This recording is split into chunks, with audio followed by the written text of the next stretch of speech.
မင်္ဂလာပါဂရေကျွဲ YouTube channel မှာပြန်လည်ကြိုဆိုပါရစေ18ရက်9လ2026ညနေ4ခွဲဈေးကွက်ကဏ္ဍများကိုကျွန်တော်တင်ပြပါမယ်ဒီတစ်ပတ်တော့ကဏ္ဍ10လုံးပြည့်အောင်ကစားပြီးသွားပါပြီနော်အဲ့ဒီမှာကဏ္ဍကတော့10လုံးပြည့်သွားပြီအဲ့တော့ကျွန်တော်တို့ဒီညနေတော့နည်းနည်းထိန်းသိမ်းထိုးဖို့တော့လိုသွားပါပြီနော်ကဏ္ဍအကုန်လုံးဆုံးသွားပြီဒါပေမဲ့ကျွန်တော်ဒီမှာတခွက်ကောင်းပြပါမယ်တခွက်ကောင်းပဲထိုးမယ်ဆိုရင်တော့လည်းပေါ့ရင်လည်းမြန်မြန်ရမယ်ပေါ့လွဲရင်လည်းနည်းနည်းပဲလွဲမယ်အဲ့တော့ကျွန်တော်ဒီမှာတခွက်ကောင်းလေးပြပါမယ်9နဲ့3နဲ့က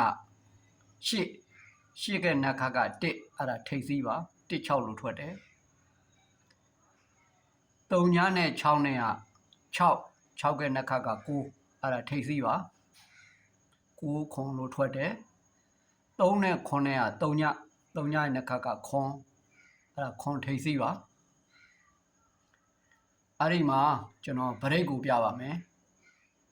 ဒီခွန်နဲ့ဒီ3ညနဲ့ကခွန်အဲ့ဒါဒီမှာဗရိတ်ခွန်ပါ16လို့ထွက်တယ်3ညနဲ့6နဲ့က6အဲ့ဒါဗရိတ်6ပါအဲ့ဒါ9ခွန်လို့ထွက်တယ်ဒီတစ်ခါ6နဲ့3နဲ့က9ဗရိတ်9ပါကျွန်တော်ဒီမှာခွန်နှစ်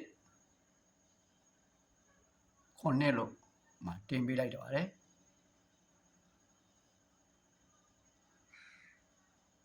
ကဏ္ဍကတော့အများကြီးကျွန်တော်လည်းမရှာတော့ပါဘူးကဏ္ဍ10လုံးလည်းပြည့်နေပြီဆိုတော့ကျွန်တော်တက်နိုင်တော့ရွေးပြီးတော့ထိုးလိုက်တာပါဗရိတ်ကိုကြာရင်တော့ဗရိတ်ကို10ခွက်ထိုးလိုက်ပေါ့ဒီမှာကတော့3ချိန်ပေါ့နော်ထိပ်စီးရလည်း3ချိန်ပဲသွားနေတာဆိုတော့သူကတကယ်မှန်ရင်တော့9နှစ်တော့တကွက်ထဲလို့ကျွန်တော်ကတော့ယူဆပါတယ်အဲ့ဒီမှာနောက်တစ်မျိုးလေးကျွန်တော်ထပ်ပြီးပြပါမယ်နောက်တစ်ခွက်ကလေးပေါ့သူကဒီ8ခွန်နဲ့ဒီ1နဲ့က6အဲ့ဒီ6လို့ဖြစ်တဲ့အချိန်မှာဒီ2နဲ့ဒီ16နဲ့က9သူ့ရဲ့နှခါ9ပြန်ပြီးသွားတာပါဒီမှာခွန်3ညနဲ့9နဲ့က6ပဲအဲ့ဒီ6ကိုလည်းဒီ3နဲ့ဒီဗရိတ်နဲ့ကလည်း9ပဲဒီတခါ9နဲ့6နဲ့ဒီမှာ9ထိပ်လို့ထဲမှာ6ဒီ6နဲ့9ဖြစ်ဖို့ဆိုလို့ရှိရင်ဗရိတ်3မှာ9 8ဆိုတဲ့တစ်ခွက်ပေါ့နော်ကြာရင်တော့ထဲထိုးပေါ့နော်ဒီဘက်ကဗရိတ်နဲ့တော့မကိုက်ဘူးပေါ့အဲ့ဒါတော့ဒီဘက်က line လေးရပါဒီမှာတော့ဗရိတ်9သာထိုးရင်လည်းထိုးပေါ့နော်ဒါမှမဟုတ်နောက်ဆုံးပိတ်မလို့ခွန်နဲ့တကွက်တည်းထိုးမှဆိုလည်းထိုးအဆင်ပြေသလိုလုပ်ကြပါဒီတစ်ပတ်တော့ဒါနောက်ဆုံးပိတ်ဆိုတော့ပြီးသွားပါပြီ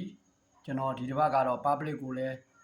6ပတ်တီးပေးတာလည်းအောင်ပါတယ် member တွေကိုလည်း2ပေးထားတာလည်းအောင်ပါတယ်เนาะကျွန်တော်နေတိုက်ကဏ္ဍလည်း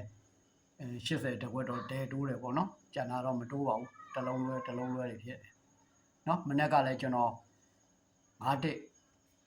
3ည1တင်ထားတာ53လို့ထွက်သွားတယ်เนาะအားလုံးအဆင်ပြေကြလိမ့်မယ်လို့ထင်ပါတယ်ဂရေကျွဲ YouTube channel ကို like and subscribe လေးနှိပ်ထားကြပါအားလုံးကျေးဇူးပါခင်ဗျာ